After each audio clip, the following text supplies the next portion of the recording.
छोटा सा क्वेश्चन है सर, उनको सॉल्व कर दीजिएगा। पेमेंट रिलेटेड जैसे बताए ना, तो जैसे रुपवे कार्ड में इंटरनेशनल परचेज वगैरह करने के लिए दिया हुआ रहता है, ग्लोबल कार्ड जो होता है, क्या उस चीज से परचेज हो सकती है?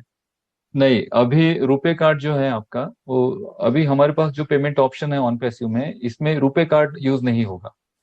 रुपे हम्म। कार्ड से आप इंटरनेशनल ट्रांजैक्शन नहीं कर सकते, आप नेशनल ट्रांजैक्शन कर सकते हैं आपके कंट्री में, हमारी जो कंट्री है उसमें।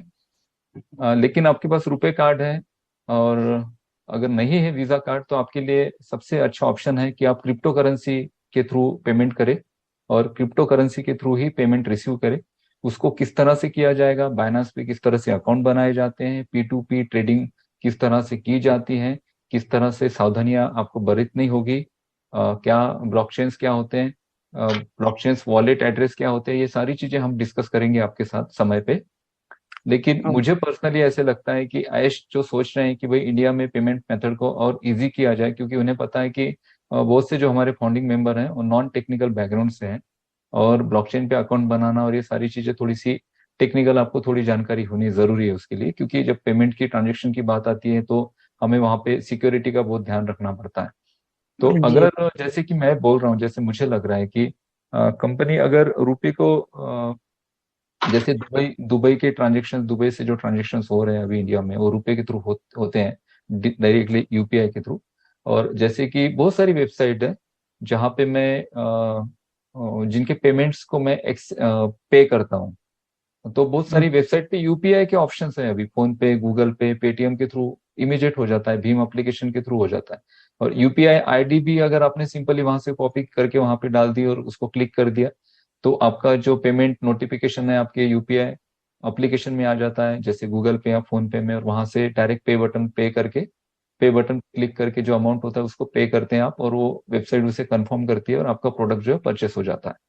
तो मुझे जी। ऐसे लग रहा है, स्ट्रांग मैं बिलीव कर पा रहा हूँ कि यूपीआई को अगर कंपनी ऐड करती थी है तो ये झंझट ही खत्म हो जाएंगे वीजा और मास्टर कार्ड के, और आपका सिंपली जो रुपए कार्ड है उसके थ्रू भी आप पेमेंट कर पाएंगे।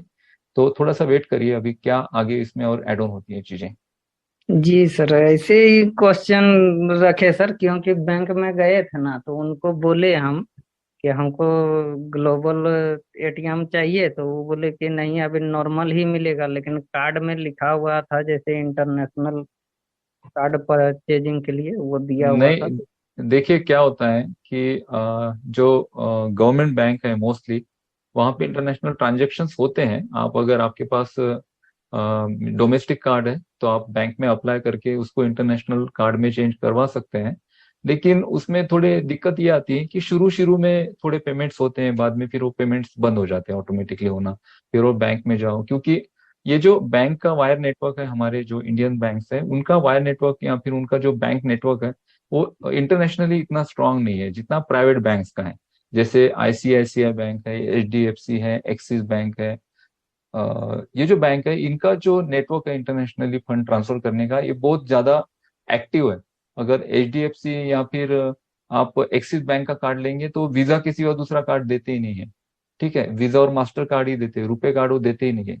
तो इसी वजह से अभी इंडिया में रुपए का जो कार्ड है वो कंपलसरी होगा सभी बैंक्स के लिए। और रुपए कार्ड आपको एज अ क्रेडिट कार्ड मिलेगा, तो यहाँ पर बहुत सारी जो कंपनीज है इंटरनेशनल जिनके मोनोपोली चल रही थी, और जो करोड़ों डॉलर से यहाँ से लेकर जा रहे थे, हमारा इंडियन फंड जो लेकर जा रहे थे, इस पे अभी अंकुश लगेगा।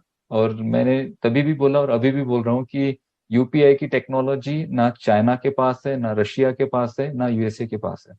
अब यूएसए, चाइना और रशिया, ये तीनों कंट्रीज ऐसी है कि यूएसए और चाइना में तो दौड़ सी लगी होती है, रशिया में दौड़ सी लगी होती है कि भाई टेक्नोलॉजी तो हमने सबसे पहले डेवलप की, हम टेक्नोलॉजी की ओर में सबसे आगे रहने चाहिए। अब उन्हें पता चला कि इंडिया ने यूपीआई डेवलप कर दिया, अब यूपीआई को ब्रेक नहीं कर पा रहे हो। हम्म। यूएसए में एक एप्लीकेशन बनी सेम एज यूपीआई, लेकिन यूपीआई जैसी सक्सेसफुल और यूपीआई जैसी इंस्टेंट फंड ट्रांसफर करने वाली वो एप्लीकेशन नहीं है। तो आने वाले दिनों में पूरे दुनिया को यूपीआई यूज करना पड़ेगा। Okay sir, okay. सर, एक चैट बॉक्स में भी सवाल आया है। वो हमारे लाइव यूट्यूब पर भी थे, आदित्य मित्तल जी, और वो बार बार ये सवाल पूछ रहे हैं, वहां से उनको जवाब नहीं मिला, तो अभी वो हमारे यहाँ पर लाइव सेशन में आए हैं। उनका कहना है, Anup sir, do iPhone minimum 110 are safe for clicking strange link.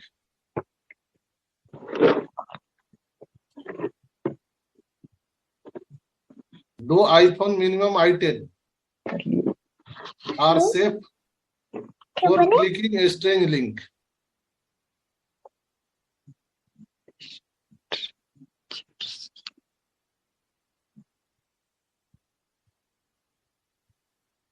Manoj sir आप म्यूट हैं।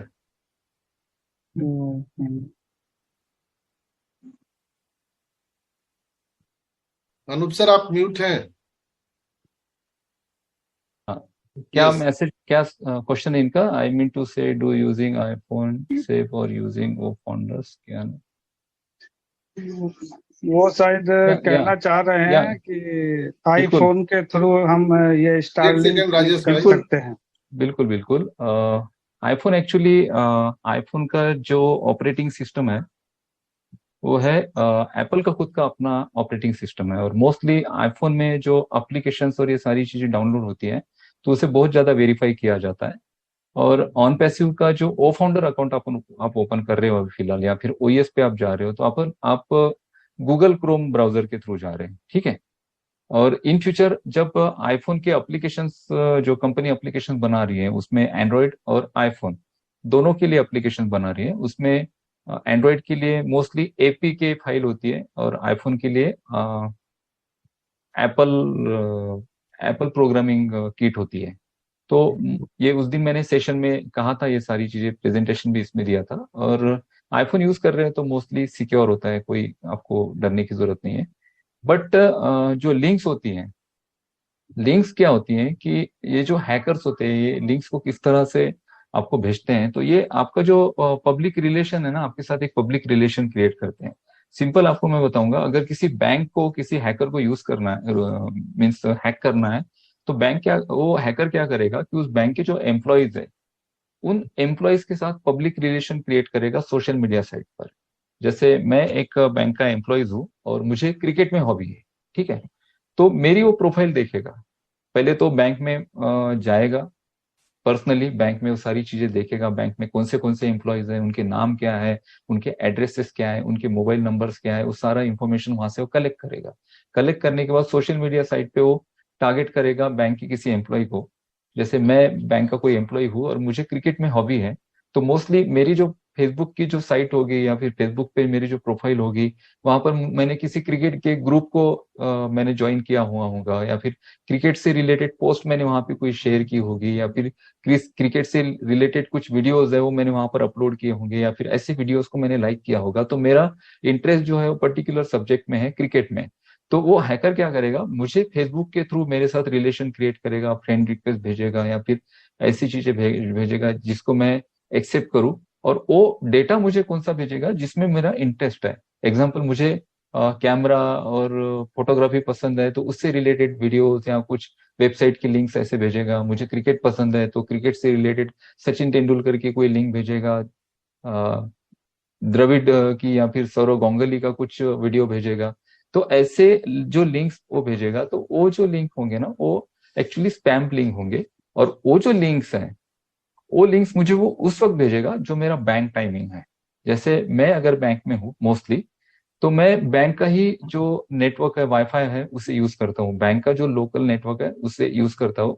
और मेरा फोन मोस्टली 11 से 12 बजे के बीच में, या फिर बैंक और जो है, एग्जाम्पल 10 बजे अगर मैं आता हूँ बैंक में और 3 बजे तक मैं बैंक में हूँ, तो उस वक्त मैं जो नेटवर्क यूज कर रहा हूँ उस वक्त वो लिंक भेजेगा, ताकि मैं उस लिंक को क्लिक करूं और वो बैंक का लोकल जो नेटवर्क है उसमें इजीली एंटर हो, बैंक के आईपी एड्रेस को हैक करे और बैंक से सारा जो अमाउंट है, जो भी किसी के अकाउंट को हैक करना है वो हैक करे।